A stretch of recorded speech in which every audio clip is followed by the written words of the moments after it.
Señor, te damos muchas gracias porque nos permites este tiempo, después de haber escuchado testimonios, después de haber alabado tu nombre, Señor. Y queremos pedirte en este instante, Padre, que tú bendigas la vida de Esteban. Gracias por su disposición, Señor. Y nosotros tenemos una confianza plena, Señor, en ti, en que tú obras en su vida y en que tú en su vida has demostrado muchas cosas, Padre. Le has revelado quién es tu Hijo Jesucristo, Señor, a través de tu Espíritu. Y nosotros confiamos, Padre, tenemos fe en que en esta tarde Él nos va a hablar acerca de eso que ha entendido acerca de ti, Señor. Ayúdanos a nosotros como tu iglesia, como este cuerpo que formamos en tu Hijo Jesucristo, que tú nos ayudes, Señor, a tener los oídos prestos, Señor, a que podamos ver no lo que nos dice Esteban, sino lo que tú nos estás diciendo, Señor, a través de tu palabra, Señor. Por eso te pedimos que nos permitas centrar nuestra atención, Señor, en ver con tus ojos, Señor, en escuchar con tus oídos, Padre, para que tu palabra pueda estar siempre viva en nuestra vida, Señor. Gracias por todo, en el nombre de Jesús. Amén. Amados hermanos en Cristo, paz a vosotros. Me da mucho gusto, hermanos, me siento bendecido teniendo la oportunidad de poder compartir palabra de Dios en esta tarde. Les quiero invitar a que me ayuden buscando en su Biblia, hermanos, el capítulo 14 del Evangelio de Juan.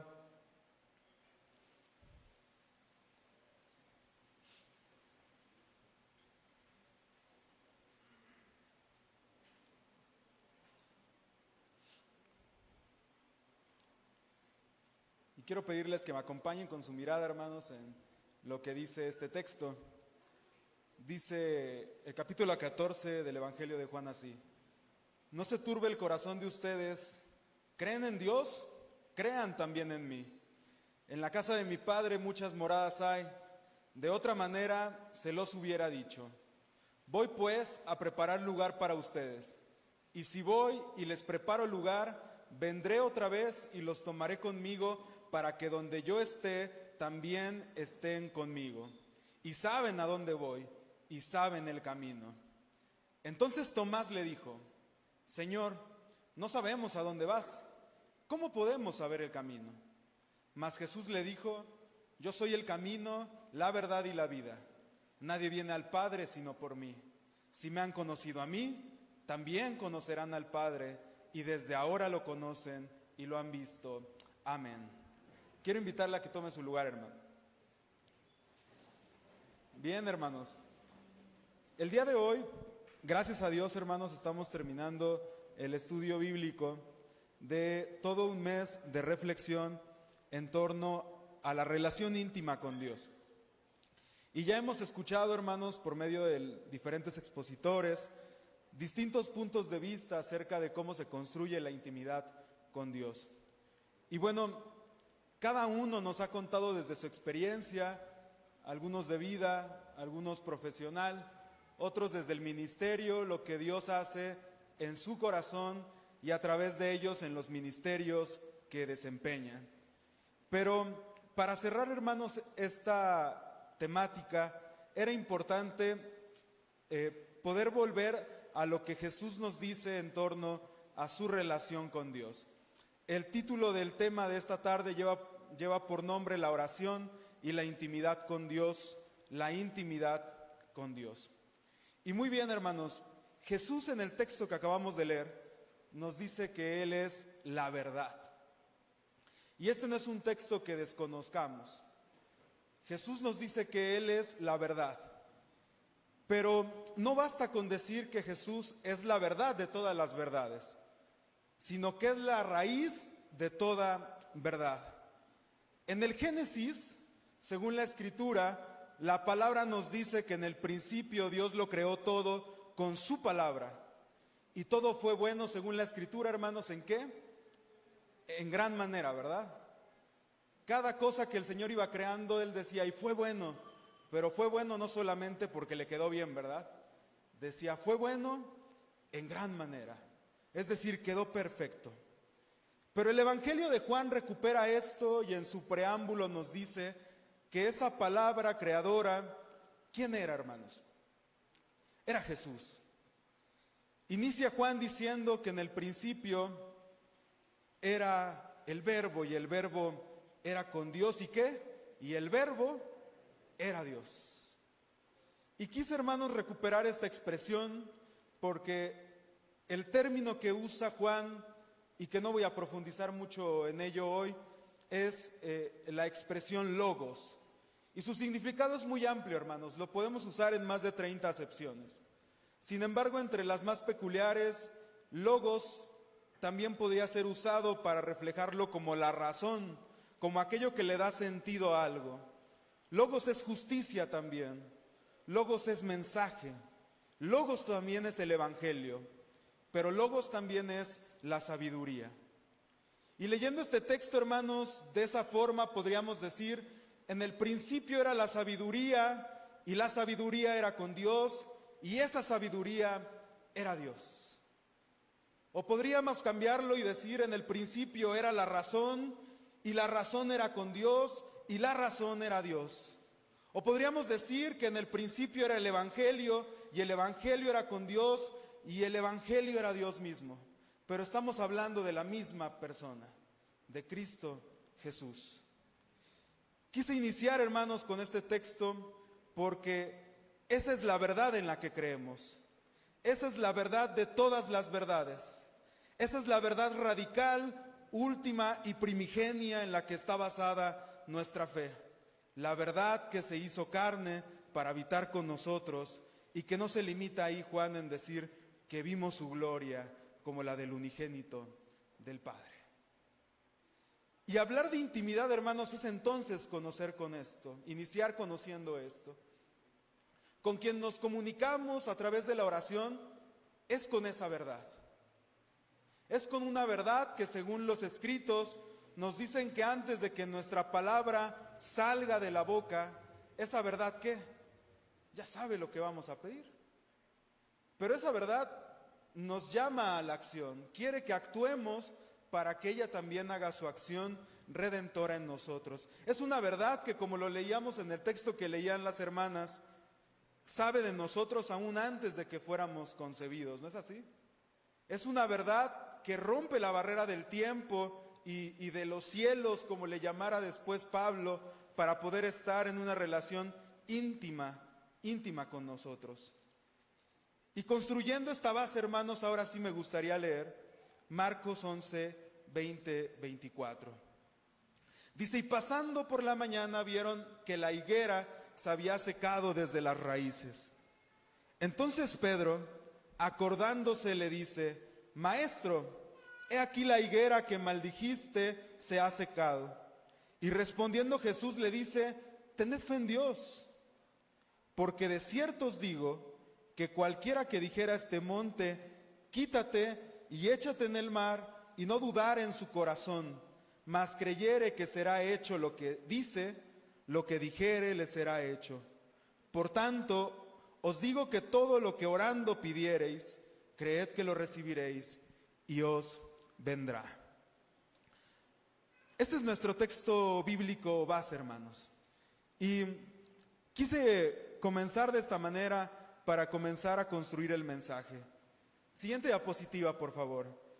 Pero cuando leemos, hermanos, este texto bíblico, es importante tener cuidado con las malas interpretaciones. ¿Qué puede provocar una lectura malinterpretada?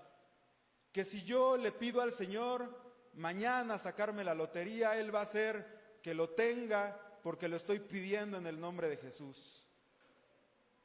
Otros pudieran preguntarse, yo le voy a pedir al Señor que me vaya mejor en el trabajo y que reciba un ascenso, y como se lo estoy pidiendo en el nombre de Jesús, Él dice según su escritura que me lo dará y me lo va a dar. Otros más, en una situación de riesgo, podrían decir, el Señor tiene misericordia de mí, y si yo le pido en el nombre de Jesús que Él me dé esto, me lo dará, porque así lo dice la escritura. Pero realmente tenemos que conocer el contexto de esta expresión para saber a lo que se refiere esta parte y relacionarla con la intimidad de Dios. ¿Qué puede provocar una lectura malinterpretada de este texto? Bueno, decíamos que el verbo, hermanos, es acción. El verbo no se limita únicamente a pronunciarse, sino que el verbo se mueve porque no puede estar quieto. El verbo seguido está creando, está motivando a la creación también a crear puentes para la edificación del reino.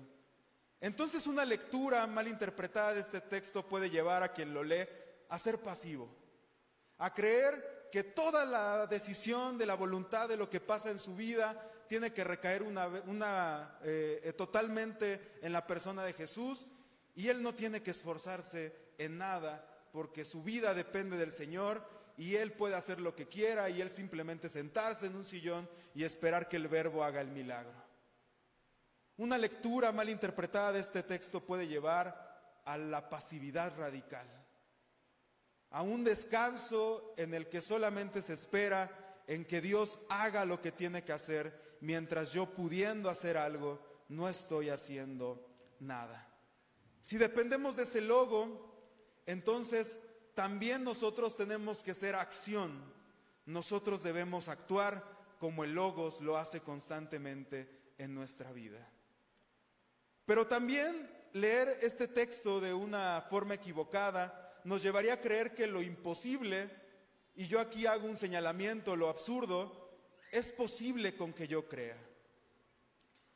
¿Qué es algo absurdo, hermanos? Lo absurdo es aquello contrario a la razón. ¿Y qué decíamos al inicio? Que el logos, ¿qué es, hermanos? El logos es razón. El logos nos ayuda a comprender el momento en el que vivimos. El logos nos dota de sabiduría para saber qué es lo que debemos de hacer cuando tenemos a Cristo en nuestro corazón. Por eso, teniendo a la sabiduría, que es el verbo y que es Cristo, no podemos actuar de una manera absurda. Porque el logos le da sentido a nuestra vida y gracias a ese sentido nosotros somos.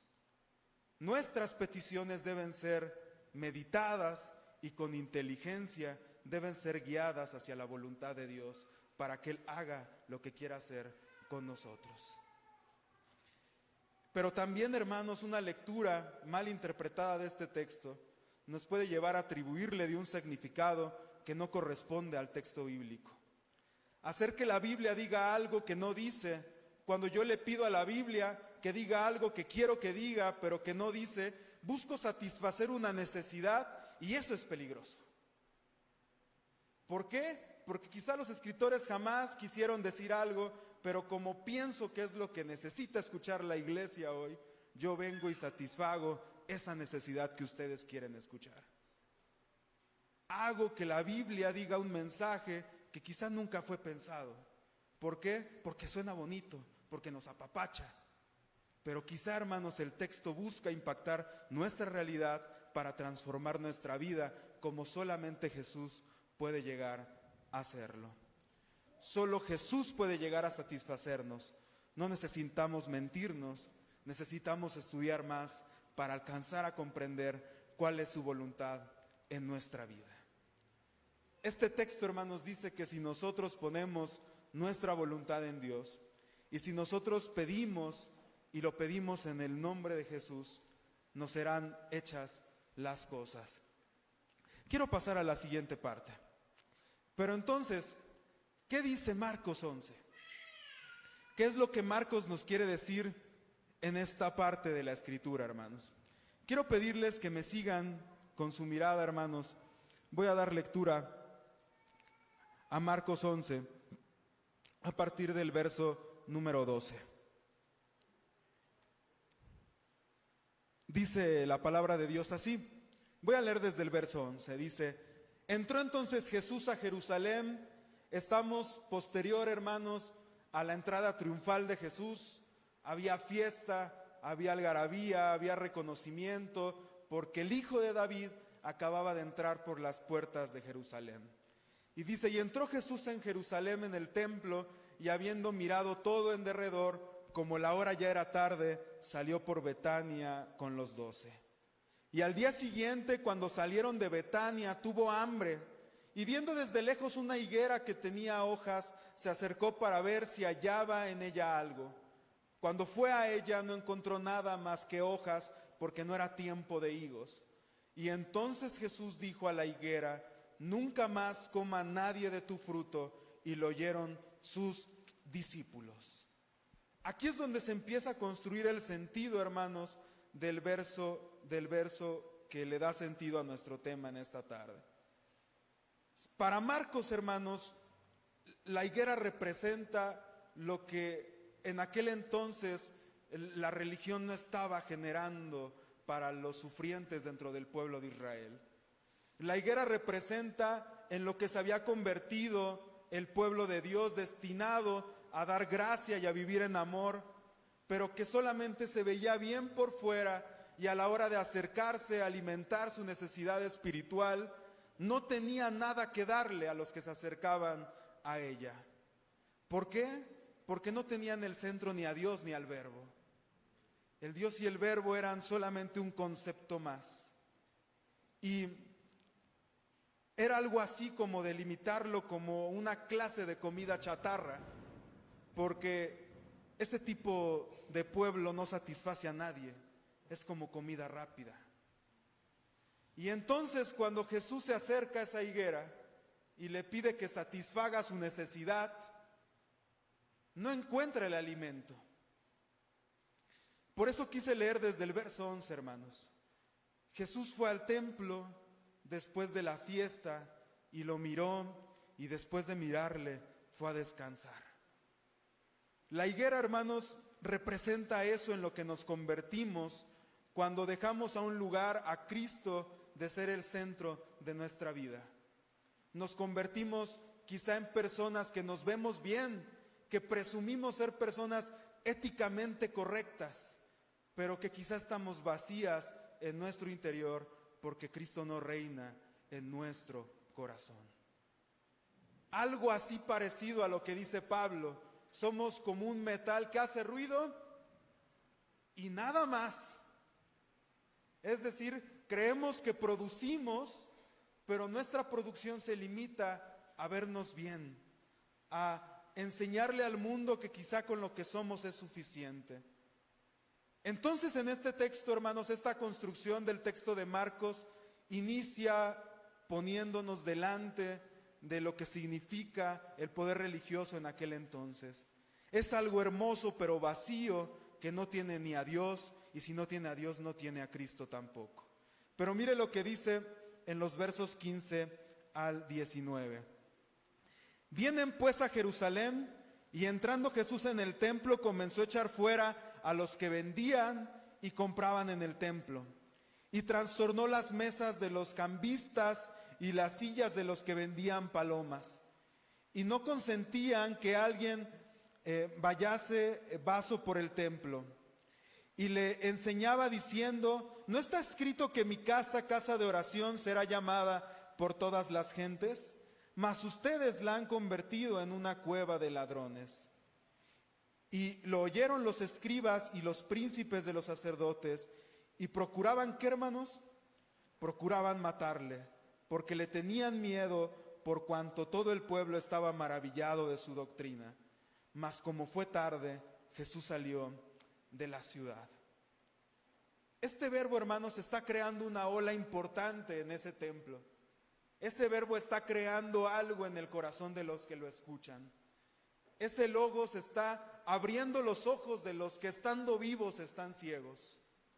Ese Hijo de Dios está nuevamente creando cosas. Está moviendo el terreno para que entiendan que Él es la palabra que quiere crear un pueblo que trascienda al tiempo en que viven. La casa de Dios pierde sentido si el rumbo no es el adecuado.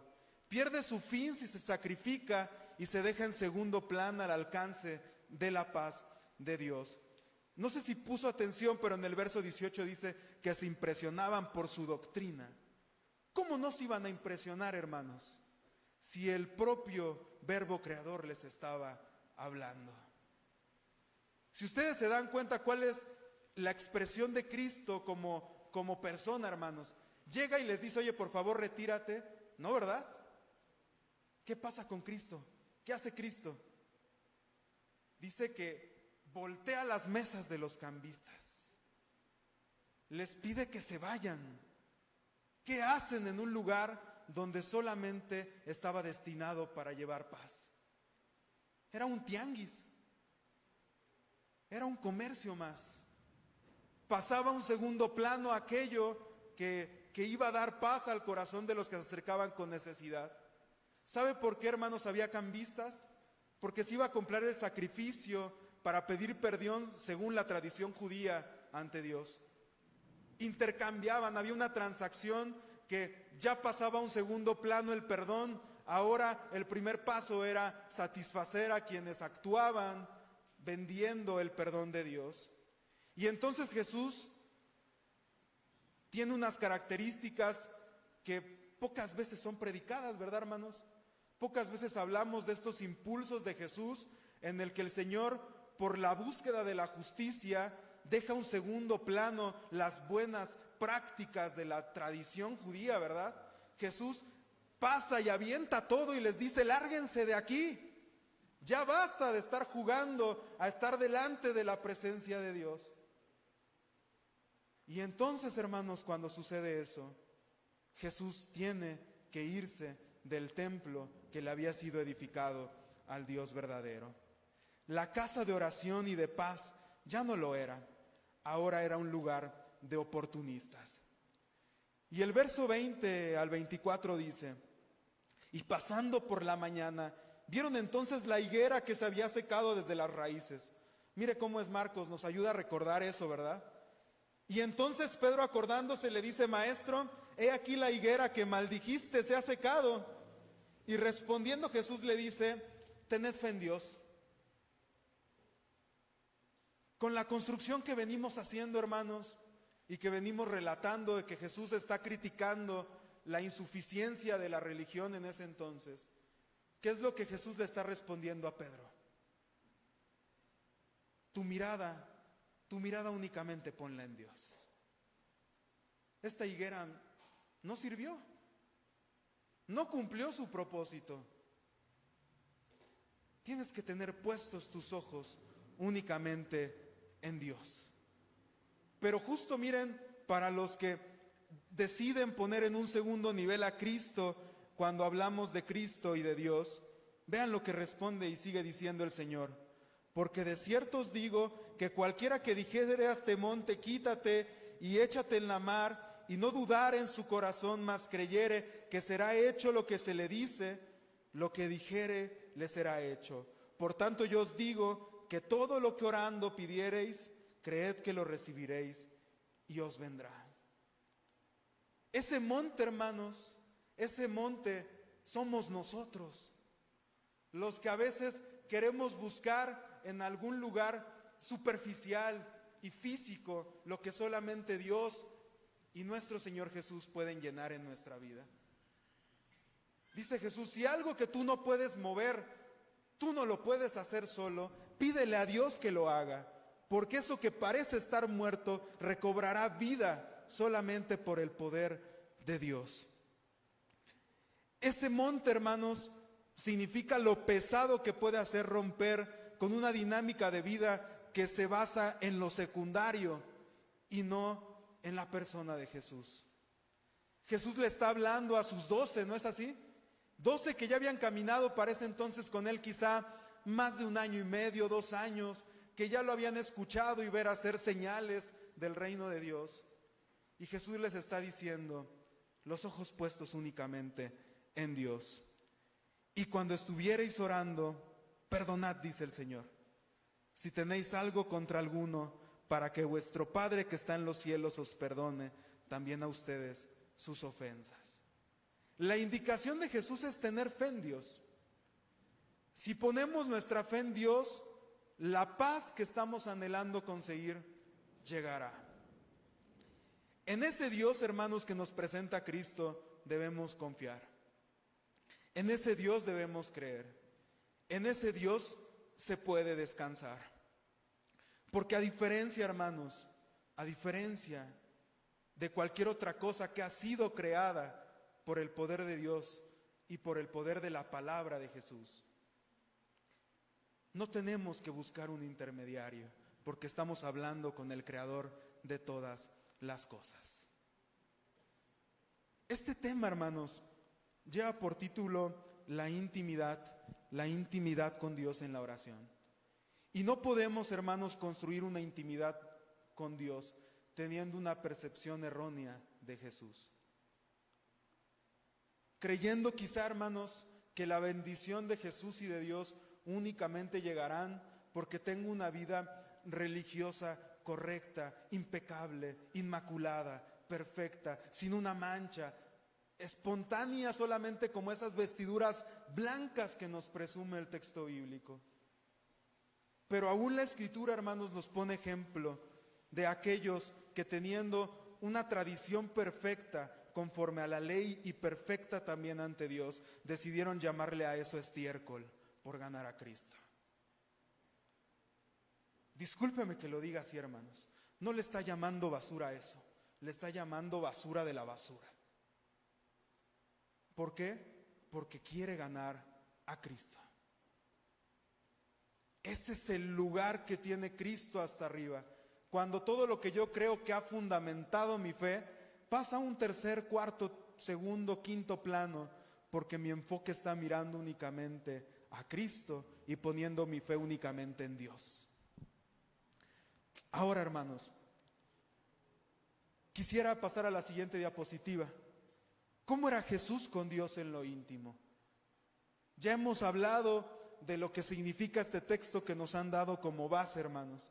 Pero es importante hablar de cómo era la relación de Jesús con Dios en lo íntimo.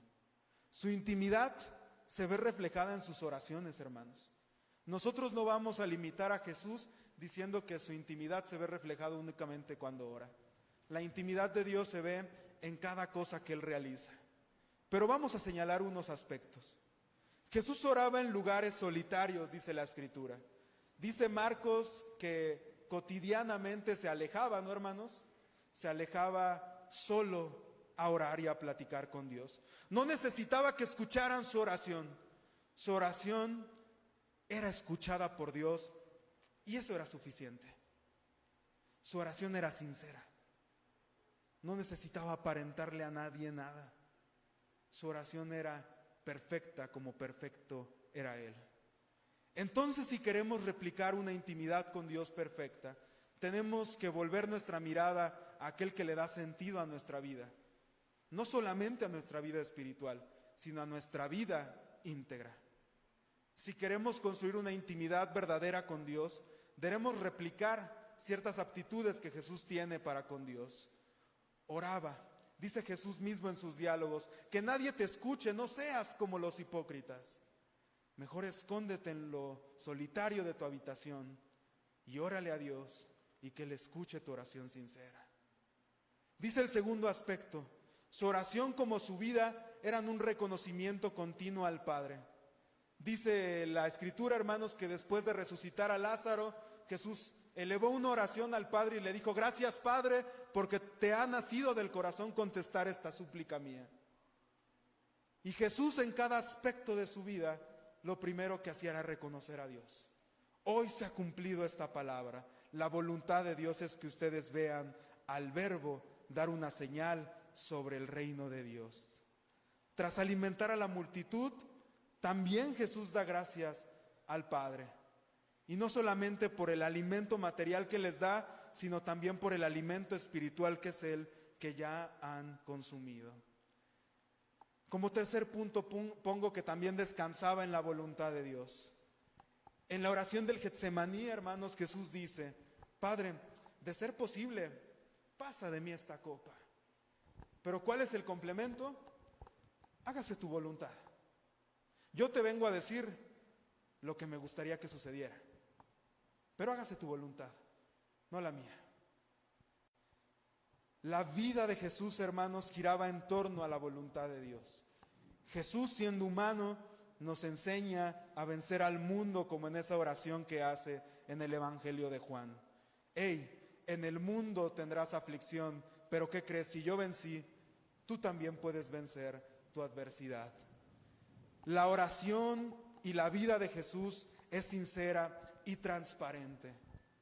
Jesús, hermanos, no busca enarbolar un ministerio que represente por el quedabienismo en aquel entonces.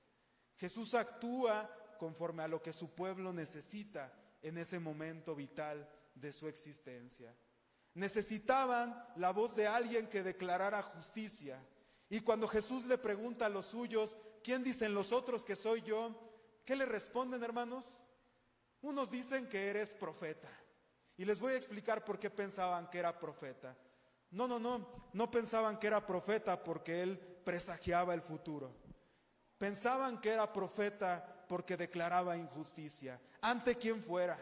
No importaba que fuera el líder religioso más importante, no importara que fuera el poder político, no importara que fuera para declararle al pueblo que lo estaban haciendo mal.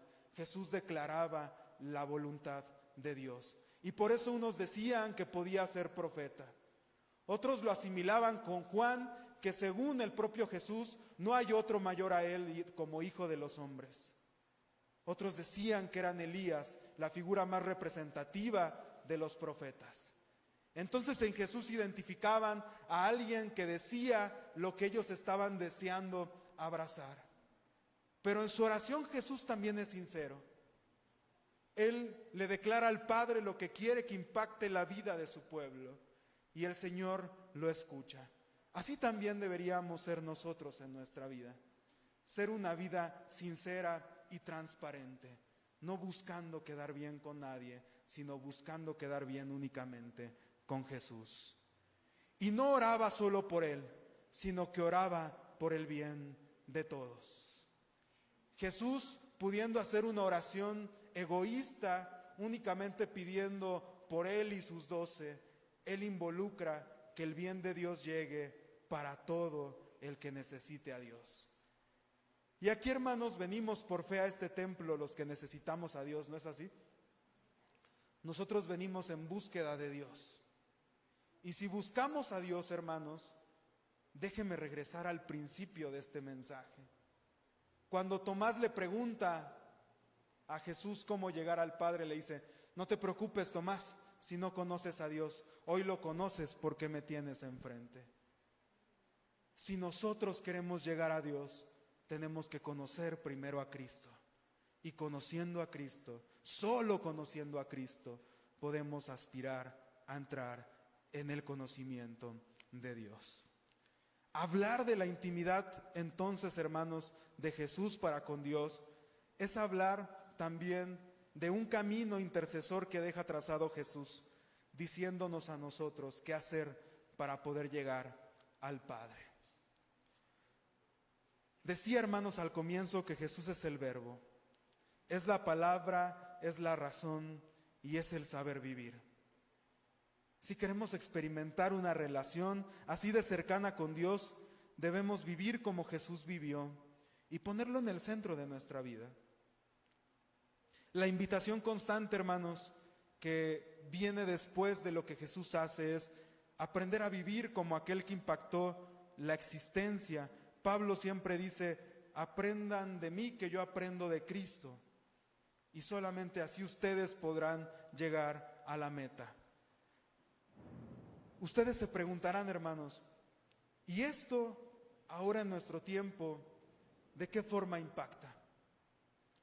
Siempre, hermanos, que tengo la oportunidad de exponer, me gusta dar un salto entre lo teórico a lo práctico, porque vuelvo a decir que nosotros podemos leer en nuestras lecturas devocionales la Escritura y poder también meternos a un curso de interpretación bíblica y tener un conocimiento teórico. Pero, ¿qué nos dice la Escritura en nuestro tiempo? En nuestro tiempo, hermanos, hay angustia y mucha angustia. Hay incertidumbre y mucha incertidumbre. Hay temor de dar pasos al frente temiendo el fracaso.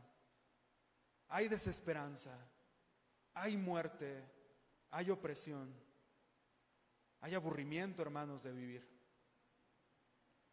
Y si en nuestro tiempo, hermanos, escuchar al Hijo de Dios decirnos: pide, pero pide con fe en Dios lo que tú quieras, que te será dado, si sigues el camino correcto, y el camino correcto soy yo.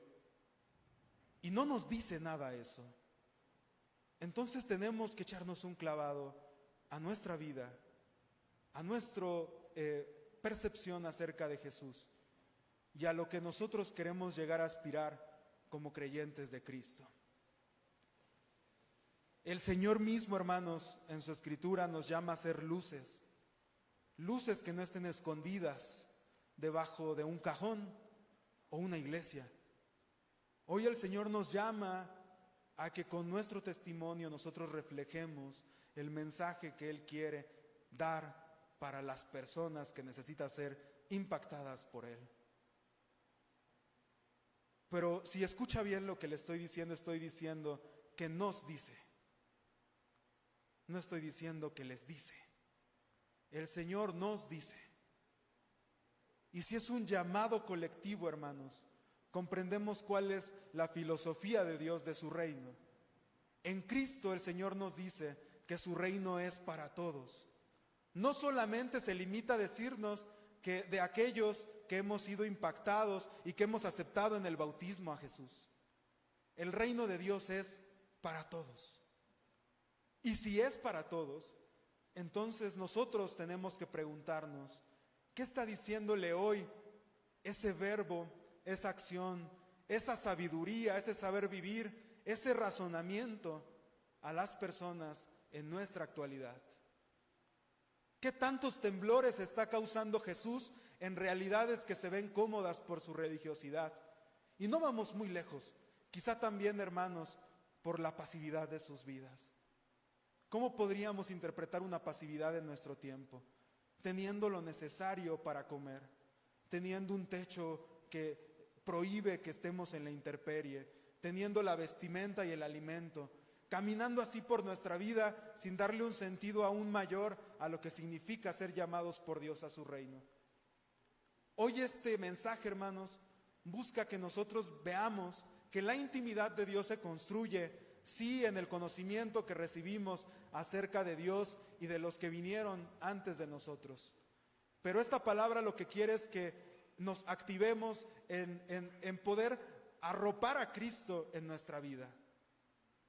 Antes que cualquier otro punto que signifique en nuestra fe como importante, el punto principal de nuestra fe es Jesús. Él le da sentido y trascendencia a nuestra vida. Y si nosotros supeditamos a Jesús en un acto que pasó hace 2000 años y lo dejamos ahí y no creemos con nuestros actos, nuestro conocimiento y nuestra vida que Él vive y reina hoy, entonces no estamos concibiendo totalmente a Cristo. La intimidad que el Señor espera que tengamos con Él es una intimidad que rompe nuestros esquemas, pero empieza por romper el personal. Empieza por producir una crisis que me lleva a reconocer si Jesús está dándole sentido a nuestra existencia. Y si nuestra respuesta es sí, alabado sea Dios, hermanos. Pero si nuestra respuesta es no, entonces nuestra tarea aún es mucha. Aún tenemos que pedirle a Dios en oración que Él remueva todo lo que hay en nosotros para que Él sea, pero para que Él sea totalmente.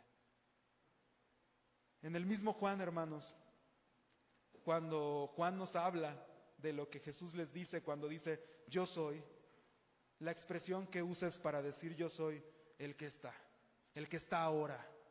Y si nosotros leemos ese texto hoy, el verbo está aquí, en este momento, y lo está cambiando todo también como lo cambió hace 2000 años. Y la invitación, hermanos, con este mensaje es que no solamente, hermanos, nos vayamos con una impresión de que la intimidad de Dios se resume en el poder de la oración, sino que la intimidad de Dios se construye cada día, en cada momento, a cada paso que damos, en cada respiro y pensamiento, cada vez que nos vamos a descansar y a dormir. Ahí se construye el mensaje de lo que el Señor quiere hacer para con nosotros. Me gustaría pasar por último a la última diapositiva, por favor. Y esto es algo, hermanos, que con lo que me gustaría ir concluyendo este mensaje. Recordemos, la espiritualidad de Jesús es muestra de la vida que llevó. Es decir, Jesús, hermanos, según lo que podemos ver en nuestros evangelios, también Él fue experimentando una espiritualidad de menos a más. Los escritores así nos lo dejan ver.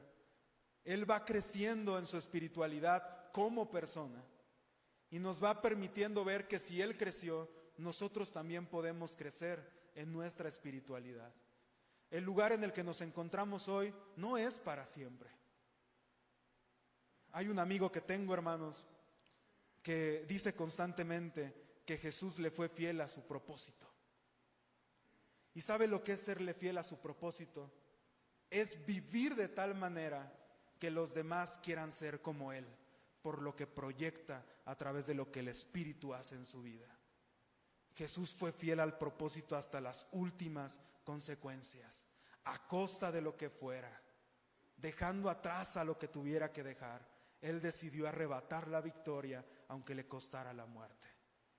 Entonces, si queremos experimentar una espiritualidad como la que Jesús experimentó, es necesario que nuestra vida también lo refleje a Él. Para tener una oración íntima como la suya, debemos vivir una relación con Dios como la que Él vivió. A Jesús, hermanos, su forma de vivir lo llevó a la muerte. Hoy el Señor se conforma con que nuestra vida le dé muerte al pecado. Llevamos ventaja, hermanos. El Señor no nos pide entregar la vida física. El Señor nos pide que si con nuestra vida queremos reflejar que Cristo está cambiándolo todo, le demos muerte a aquello que se pone en lugar, en el único lugar que le pertenece a Cristo. Cristo es el uno por encima de todos. Cristo es el que le da sentido a nuestra vida. Cristo es el que le da sentido a nuestra existencia. Y si nuestros ojos están puestos en Cristo, nuestra vida está en buenas manos, hermanos. Que Dios nos bendiga. Paz a vosotros.